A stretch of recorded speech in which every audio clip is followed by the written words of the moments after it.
Fala, seus prosobrancos decadáctilos, tudo bem com vocês? Sejam muito bem-vindos a mais um vídeo do canal Biologia com Prof. Cabelo.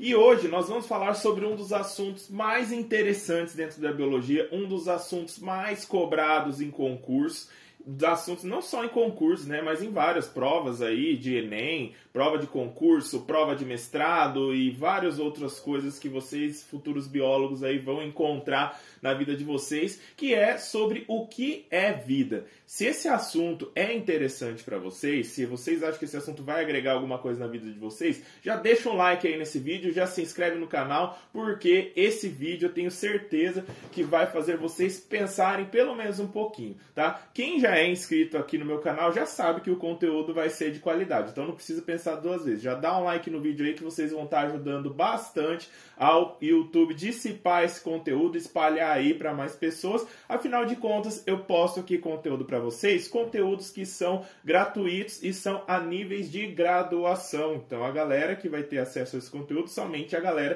que está fazendo uma faculdade de biologia, eu posto as aulas aqui para vocês, todas gratuitas aí e de muita qualidade que vocês já conhecem. E eu tenho um recado importante para vocês. Vocês podem entrar comigo através do Instagram cabelo_Thiago ou do Instagram do Projeto Éfera, @Projeto Éfera. Vocês podem entrar em contato comigo e me perguntar a respeito do meu curso de Biologia Marinha. Eu tenho tanto online quanto o curso de Biologia Marinha presencial, que já está rolando aí há muito tempo e que vocês vão ter oportunidade de fazer um curso diretamente comigo. Olha que beleza, né? Então, entre em contato para saber mais informações a respeito disso. Eu também estou oferecendo agora mentorias para você que quer uma luz aí na carreira como biólogo ou carreiras próximas aí da área de biológica. Você que quer uma luz na carreira ou no mestrado ou na ajuda aí com o seu TCC, eu estou oferecendo mentorias online, né, ou presencial, se você for daqui perto de mim, né, claro.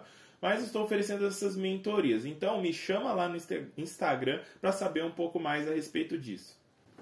Primeiramente, antes desse vídeo começar, eu já adianto que como ele é uma aula, ela vai estar separada em alguns tópicos. Então, ultimamente eu tenho deixado a minutagem ali embaixo para vocês irem pulando diretamente para o momento do vídeo que vocês querem. Eu acho que isso vai ajudar vocês a se situarem nessa aula. Porém, essa primeira parte do vídeo, ela é muito importante, porque é a primeira parte onde nós vamos parar para pensar um pouquinho, né? Parar para pensar sobre o assunto que nós iremos abordar hoje. Eu já tinha notado que no meu canal, apesar de ter vários vídeos de biologia, de ecologia, e eu pretendo iniciar uma série de zoologia, eu percebi que aqui nesse canal ainda não tinha um vídeo gravado a respeito de um dos assuntos mais importantes da biologia, que é a definição do que é vida. Vocês já pararam para pensar no que é vida? Pode ser que muitos saibam, ou pensem que saibam, o que é vida. Afinal de contas, nós estamos acostumados a ver seres vivos e a ver seres não vivos. Mas, se eu pedisse para vocês aí falarem em poucas palavras o que é a vida, o que é um ser vivo e o que é um ser não vivo. Percebam que eu utilizo os termos vivo e não vivo, porque existe muita diferença. Se eu pegar, por exemplo, uma capinha de celular.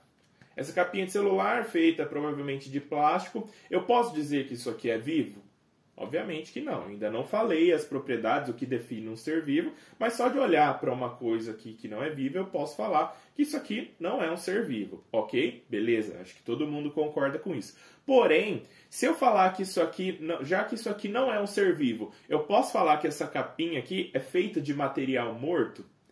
Aí as coisas já começam a complicar um pouquinho, porque morto não é o contrário de vivo.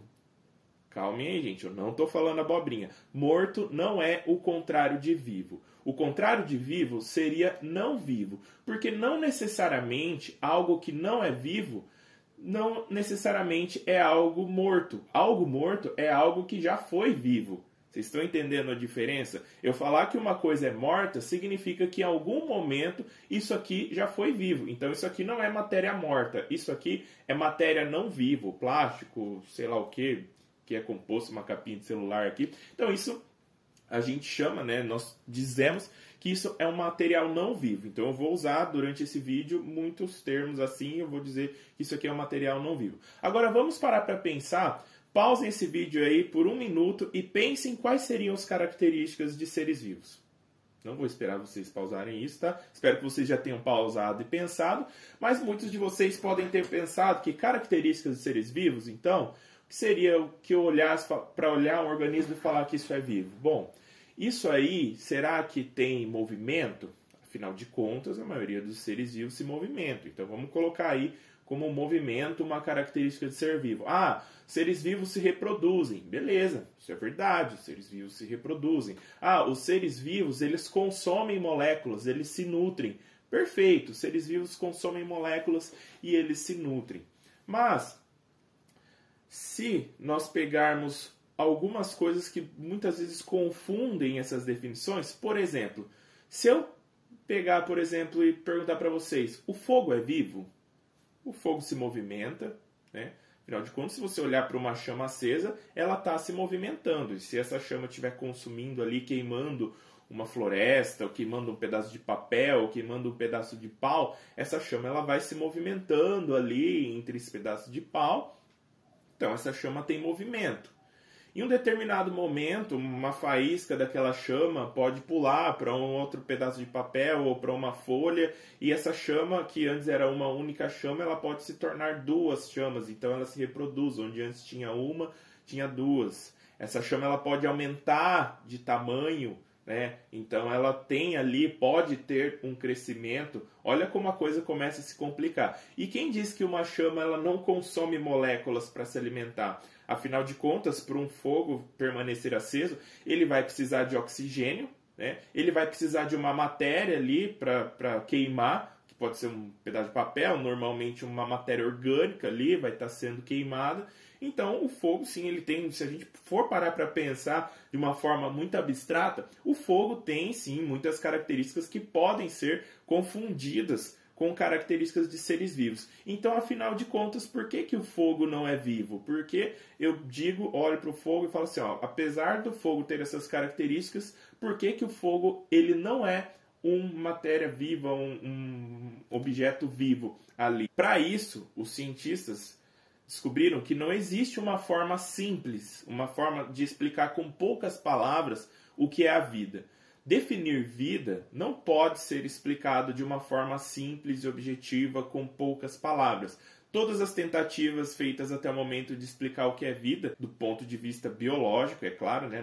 Não estou falando aí de outros pontos de vista, religiosos e crenças e tal, mas do ponto de vista biológico, definir vida não pode ser feito com poucas palavras. O que nós temos é uma série de características que vão nos ajudar a definir o que é vida. E nós chamamos essas características de propriedades da vida. Então, para definir vida, um organismo vivo, ele precisa obedecer a essas propriedades. Eu separei aqui 8 propriedades da vida, que eu vou listar a partir de agora todas elas, né? E que todos os organismos possuem obrigatoriamente todas essas propriedades. A primeira delas é a unicidade química. Todos os seres vivos, eles apresentam conjuntos de moléculas e átomos que são únicos dos seres vivos.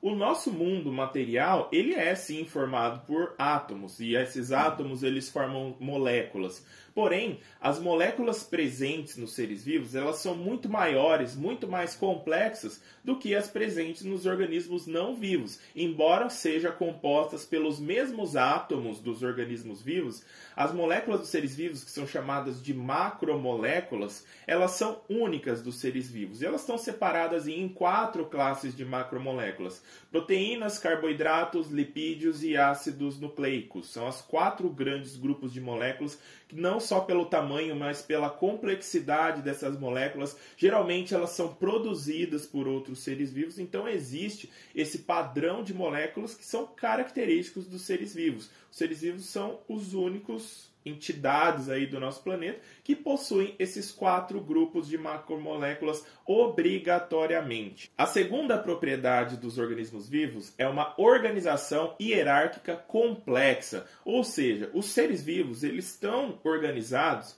de uma forma mais complexa do que os objetos não vivos.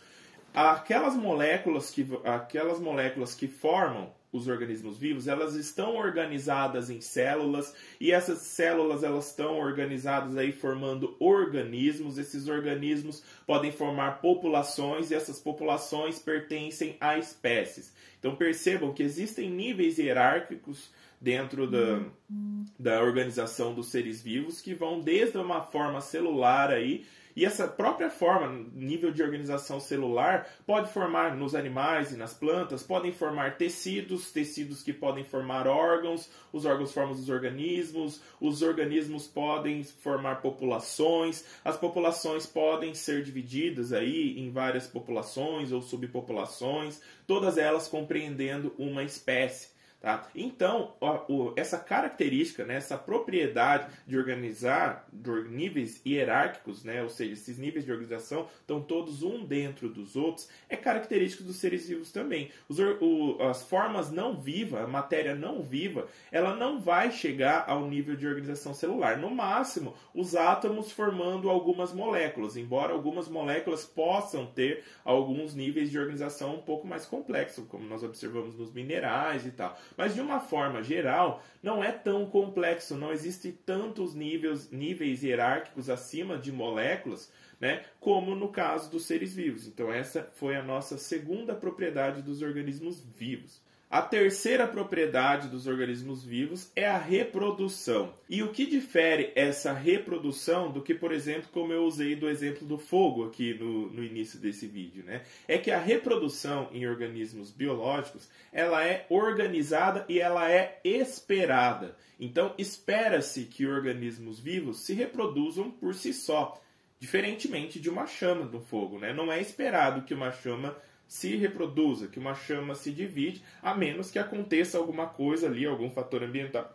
que propague essa chama para outros lugares. Do contrário, não existe uma razão óbvia para esperar que uma chama se reproduza. O contrário com os organismos vivos. Organismos vivos têm como a reprodução uma de suas características principais, e praticamente em todos os níveis hierárquicos de organização biológica, espera-se que haja reprodução. Desde o nível celular, quando as macromoléculas elas são formadas ali dentro da célula e essa célula se divide, então a própria célula se reproduz. Os órgãos, eles tendem a crescer, a formar, tem órgãos nossos que eles vão crescendo, eles vão aumentando de matéria, né? Então tem um aumento de crescimento esperado para tecidos, para órgãos.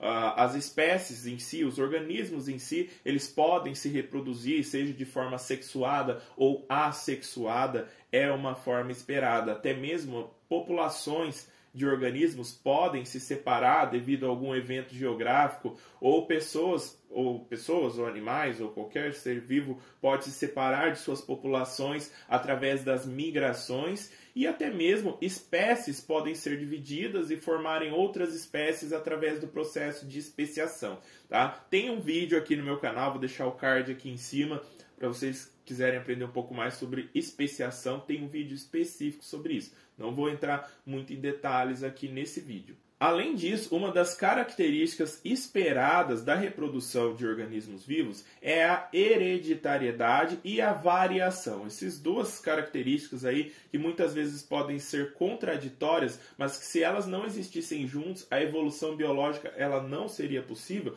é o fato de que as informações genéticas daquelas populações e dos organismos em si, elas se mantêm de uma forma relativamente estável, porém com certa variação. Se não existisse a variação, a evolução biológica seria impossível. Porém, se não existisse certa estabilidade da variação genética, se isso não fosse relativamente estável, provavelmente as mudanças que ocorreriam aí no material genético seriam tão drásticas que as populações não seriam capazes de sobreviver. Então, essas duas características aí são concomitantes e também muito importantes para a manutenção da vida. A quarta propriedade da vida é a posse de um programa genético bem definido. A grande maioria dos seres vivos possuem um material genético, seja DNA ou RNA. Na maioria dos casos dos seres vivos propriamente ditos, existem os dois, né? tanto DNA quanto RNA, com exceção de alguns vírus que ou possuem DNA ou possuem RNA, e parece que tem algumas espécies aí que possuem os dois tipos de material genético. Por que que isso é importante? É através do material genético da molécula de DNA que os organismos carregam as informações de todo o processo evolutivo e de toda a receita do desenvolvimento e metabolismo desse organismo, do que vai acontecer na vida desse organismo. O material genético, ele é como se fosse uma receitinha de bolo, é uma sequência de moléculas aí chamada de nucleotídeos, que vão dizer para a célula quais proteínas elas vão codificar. Uma vez que a célula produz proteínas, essas proteínas são responsáveis por tudo ali que acontece na célula. Então, o material genético, ele precisa ter essa receita, né? Ele precisa ter essa sequência propriamente dita e que carrega aí toda a informação ancestral desse organismo. Conforme eu disse na propriedade anterior, mudanças na replicação, duplicação e transcrição desse DNA, elas são importantes porque se todo o material genético ele permanecesse exatamente o mesmo desde o começo da vida, a evolução ela seria praticamente impossível. Todos os organismos seriam clones do primeiro organismo que surgiu se esse material genético não tivesse certa variação, se esse material não sofresse de vez em quando algum tipo de mutação. Porém, essas mutações elas não podem ser muito drásticas a ponto de interromper o metabolismo celular, e isso aí seria deletério do ponto de vista evolutivo, né? Tem que ser sutil ao ponto de que certas variações podem ser favoráveis, porque variações genéticas são favoráveis e são bem-vindas, porque os organismos precisam ter essas mudanças, eles precisam ter diferenças por causa de acontecer alguma coisa, alguma doença. A gente precisa ter formas mais resistentes a doenças ou variações ambientais ou resistentes à predação. Então a variação ela é muito importante. Normalmente, as variações genéticas maiores, assim, elas ocorrem com mais frequência no nosso DNA mitocondrial. O DNA das organelas da nossa célula, chamada mitocôndria, ele é diferente do DNA do núcleo da nossa célula. Nós herdamos as nossas mitocôndrias num processo evolutivo muito antigo aí, que eu já falei aí sobre o meu canal, então dê uma procurada aí no vídeo como surgiram as células eucariontes, tá? Eu explico um pouco mais sobre isso, mas nossas mitocôndrias, elas têm um DNA diferenciado. E lógico que a quantidade de genes presentes ali nas nossas mitocôndrias, ele é muito menor. Então, quando ocorre uma mudança ali na mitocôndria, essa mudança ela não vai interferir tanto assim no metabolismo da célula, na síntese de proteínas das células. Então essas mudanças elas ocorrem, né? E elas podem ocorrer com frequência porque não vão interferir tanto. Tanto que os geneticistas aí que estudam filogenias através do DNA, é muito frequente que eles utilizam DNA mitocondrial, porque as mudanças, as modificações do DNA mitocondrial, elas são mais frequentes e com isso eles conseguem rastrear o processo evolutivo que aconteceu com as espécies. É por isso que para eu construir uma filogenia é importante, é muito interessante usar o DNA mitocondrial. A quinta propriedade dos seres vivos é a presença de um metabolismo. É através do metabolismo que os organismos conseguem desenvolver os seus principais funções vitais. Eles podem obter o seu alimento, eles precisam ser capazes de pegar esse alimento e processar na transformação de energia e precisam ser capazes de transformar isso em novas moléculas para o seu crescimento. Como eu usei o exemplo do fogo anteriormente, eu digo que aqui existe uma grande diferença do fato do fogo consumir a matéria orgânica que ele está queimando e utilizar do oxigênio para o metabolismo dos organismos vivos. Afinal de contas, é esperado que esses organismos vivos obtenham o seu alimento, que ele obtenham os seus nutrientes. É esperado que ele transforme isso de energia, que libere uma energia. Até aí tudo bem, o fogo está fazendo isso. Porém, o fogo não é capaz de sintetizar macromoléculas, sintetizar novas moléculas para o seu próprio crescimento. E é isso que diferencia também, uma das diferenças, é claro, né? Vocês viram que o fogo também não atende a outras propriedades que eu falei anteriormente. Mas o fogo não é capaz de produzir ali moléculas, como os organismos produzem, através da síntese celular ali. Então vão ter a ação aí dos ribossomos, que vão pegar, vão transcrever o que está escrito ali na fita de RNA e vai produzir novas moléculas, vai juntar aminoácidos, formar proteínas, vai formar novas partes celulares. Então, esse metabolismo, né, com essas três partes, óbvio que metabolismo é muito mais complexo do que isso, mas essas três partes básicas, obtenção de nutrientes, obtenção de energia e produção de novas moléculas, é o que resume aí, muito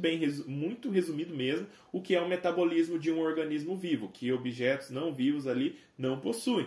A sexta propriedade é a presença de desenvolvimento. Todos os organismos vivos, ele possui aí, desde os mais simples até o mais complexo, ciclos de vida. Então, uma célula, ela tem ali o seu ciclo de vida, que é o seu ciclo celular. Lembrando que a célula, a menor unidade viva aí do ser vivo, ela já possui essa característica de ter um ciclo de vida conhecido, um ciclo de vida esperado e que normalmente segue sempre o mesmo padrão. Então, desde a célula até organismos muito complexos aí, como parasitas, tem partes do seu ciclo de vida que tem que ir para hospedeiros diferentes. Então, por mais complexo que seja e por mais bagunçado que pareça, existe uma organização e uma sequência esperada desse ciclo de vida. Então, essa é uma característica importante aí que define também todo ser vivo. Todo ser vivo possui essa característica. Além disso, sendo a nossa sétima propriedade dos seres vivos, todos os seres vivos eles possuem interação ambiental.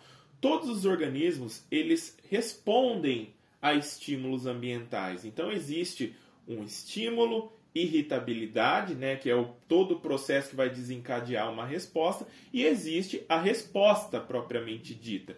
Então é esperado, né, que todo organismo ele interaja com o seu ambiente. É praticamente impossível isolar a história evolutiva de uma determinada população, de uma determinada espécie, das características ambientais que ocorreram no momento em que essas populações existiram. Então, tudo que um organismo faz ou deixa de fazer, afinal de contas, deixar de fazer também pode ser em decorrência de um estímulo ambiental. Tudo que ele faz ou deixa de fazer está relacionado com o ambiente. O ambiente ele é importantíssimo, ele é essencial para aquele organismo. E o organismo ele é completamente adaptado ali e apto a sobreviver nas condições ambientais nas quais aquela espécie ocorre. E a oitava característica, porém não menos importante, é o movimento. Pode parecer meio óbvio, né, que o movimento é uma característica da vida. E aí você falou assim, Cabelo, mas no começo do vídeo você falou que o fogo tem movimento, mas o fogo não é vivo. Porém, o movimento dos seres vivos, ele é um movimento organizável e é passível de você descrever aquele movimento. Então existe uma certa ordenação naquele movimento. Mesmo que ele seja simples, em formas de vida unicelulares, por exemplo, o movimento ele vai se limitar às características ali ou internas da célula, como, por exemplo, o movimento do citoplasma ali, existe movimento ali para a circulação das macromoléculas dentro da célula, como também a própria célula se deslocando. E essa célula, dificilmente elas se deslocam aleatoriamente. Normalmente, os seres unicelulares eles vão se deslocar ou em direção à luz, ou na direção oposta à luz. Então, novamente, o estímulo ambiental ali ditando o movimento. É possível de descrever como é esse movimento, é através do batimento ciliar, ou através do movimento de flagelos, ou no caso das amebas, que se movimentam ali por pseudópodes. Então esse movimento ele é possível de se descrever e ele tem uma certa organização. E até nos organismos complexos, né? Nós nos movimentamos aí com pernas, insetos e artrópodes com patas, moluscos através de muco ali, com um movimento ciliar em conjunto com o muco. Aves se movimentam com asas, elas voam, né? Então, existe organização no movimento, existe uma certa complexidade desse movimento. Normalmente ele não é aleatório, tá? Então, o movimento é sim uma característica importante dos seres vivos. Então, gente, essas são as 8 propriedades dos organismos vivos. Vocês viram que não é muito fácil eu falar o que é um organismo vivo, mas todo organismo vivo ele vai obedecer, ele vai conter ali em alguma parte da sua vida essas 8 propriedades que eu acabei de descrever aqui para vocês. É muito importante que vocês se inscrevam aqui no canal, tá, gente? Isso é importante para mim porque esse conteúdo vai ser disseminado para várias outras pessoas, então o conteúdo é gratuito. Me siga no Instagram cabelo_thiago para ter acesso a mais conteúdo aí de biologia, e me sigam também no Instagram do Projeto Éfira, que é o meu projeto de biologia marinha, @Projeto Éfira, tudo junto aí, onde vocês vão ter acesso a muito conteúdo de biologia marinha e vocês vão ficar sabendo também como fazer um curso comigo sobre biologia marinha. Olha que legal, isso é muito legal, né? A gente está lá em Ubatuba, fazer um curso de biologia marinha, 4 dias no mar ali, aprendendo muita coisa. Eu acho que seria muito interessante para vocês. Me chama lá no Instagram que vocês vão saber, vão fazer parte disso. Beleza, gente? Um abraço para todo mundo, bom estudo e até o próximo vídeo.